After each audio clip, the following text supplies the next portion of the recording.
So it has three main objectives. The first really is to provide support and opportunity to our PGRs of colour across the university. So ensuring that they've got a programme in place to help them really thrive in this environment, which we know can be hostile to people from racially marginalised backgrounds. But we're also trying to have a positive impact on racial justice efforts, both within the university and outside of it as well. So changing kind of institutional policy and process at the University of Sheffield specifically, but also thinking about how do we connect with partners outside of the university, the racial justice organisations, the artists, the community members, and trying to improve that dynamic and address some of the power inequities.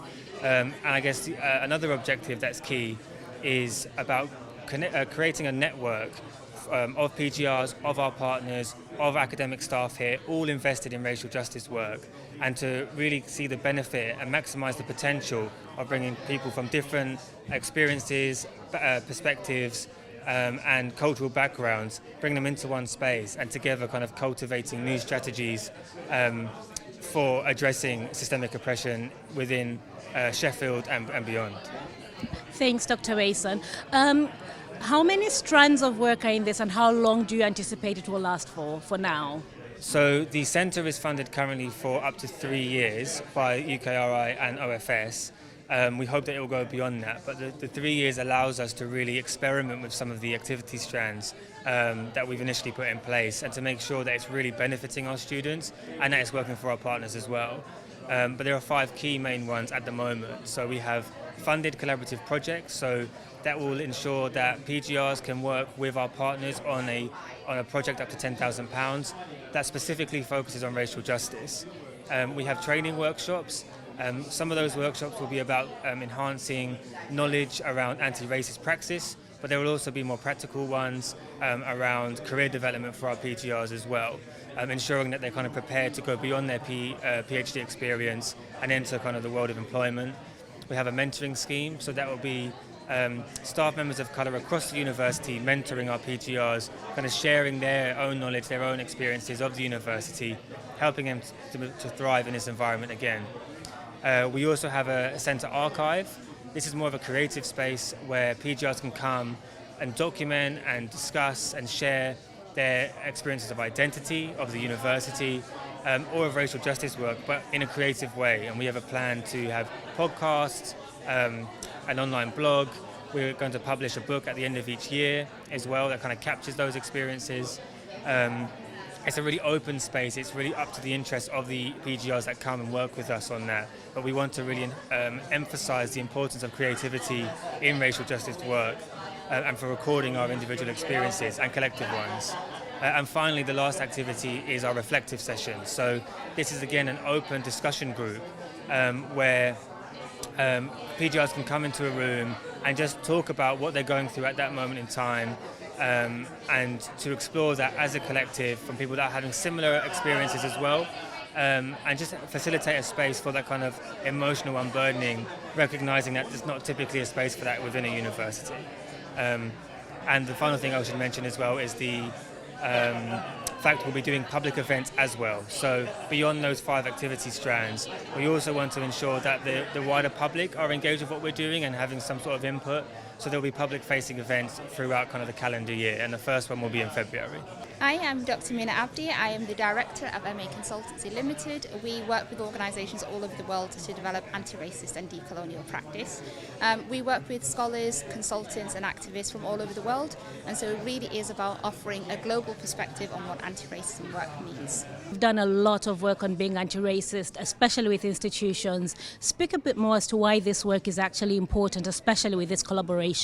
Yeah, absolutely. I think we've seen, especially over recent years, that universities and other organisations are just not serving their communities. The systems and the processes that they hold are not fit for purpose. They just don't work. And I think what we've seen in the political and in the social climate is that people are now finding a voice. They're finding the language to be able to articulate what isn't working. And organisations and leaders within those organisations are realising that lip service just isn't working anymore. They have to actually make a change, and we're there to support them. We know it's not easy. We know that when systems are not working, it really is about deconstructing everything and starting from scratch. And so we want to work with the organisations that partner up with us to really think about who their community is and how they can build system structures and processes that help them achieve their goals with their communities in mind. So really is about working together and finding out those different voices and using those voices to shape a new system. Thank you, Dr. Abdi. One last question, and I think this is very important to this particular.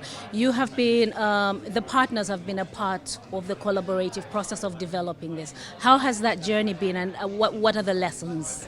It's been incredible. I think the centre and the co-directors of the centre have really been open to listening, and that's the most important thing. Our importance is really about the ethics of doing this work, and so what we wanted to try and do is just to ask the important questions. Who is this space for? What is it hoping to achieve? And how can we really make meaningful input as partners to the centre? And so those conversations and the listening and the focus on ethics and care has really been an important part of our transformation in just turning this into the centre that it is today. So really grateful for everybody who's been a part of those spaces. So I'm Seth Mehl, and I'm a lecturer in the Digital Humanities Institute. I'm a co-director of the Center for Equity and Inclusion, and I'll be working in particular on the strands for knowledge exchange projects and also for the Center Archive. Brilliant, thank you. So African Voices Platform is working with the Center of Equity and Inclusion on the knowledge exchange program, which you are working on. What are your expectations, what are your hopes, and how is that going so far as it's just started today? Well, I think it's going great so far. We've had, of course, a great project proposal from you guys, and we're matching you up with students now. But the goal here, the idea is that in order to counter and to address the nature of universities as a hostile environment for an awful lot of students, it's important to build relationships and to build networks beyond the university.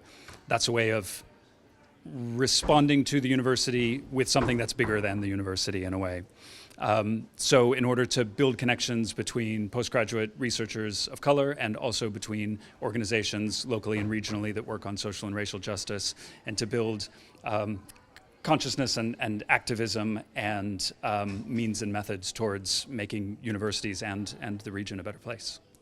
That sounds really good. And how many students do you hope will go through this program during the course of this academic year?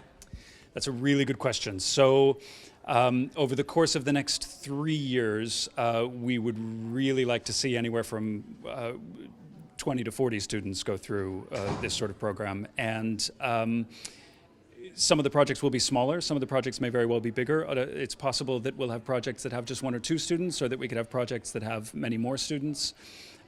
So because this is a co-produced process, and because it's a process that's going to kind of emerge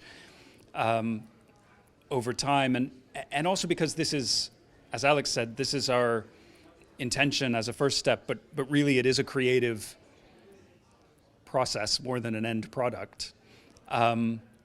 I think we have to really wait and see. But you know, the more people that we can get engaged, I think the better for all of us.